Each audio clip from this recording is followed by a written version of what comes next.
The E1 set is a development system for pre-compliance immunity tests.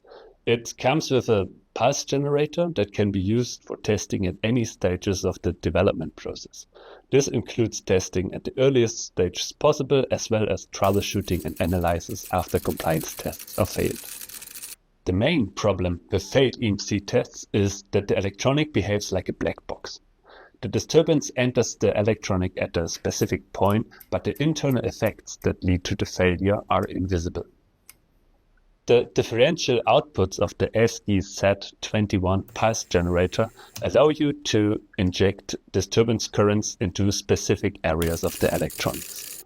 This is helpful for identifying areas of the electronic that are unrelated to the failures and reduce the complexity of the test setup. Following this, the field sources of the E1 set can be used to localize weak spots down to the pin level of ICs. The main advantage of the E1 set is the compact size, which allows it to be used directly at the hardware designer's workbench. This saves time during development and product release, thanks to a more efficient and targeted troubleshooting.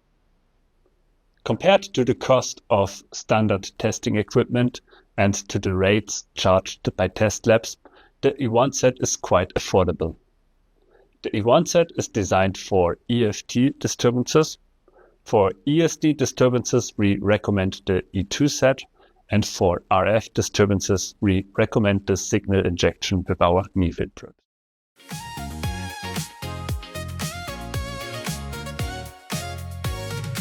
Silent for unique electronics.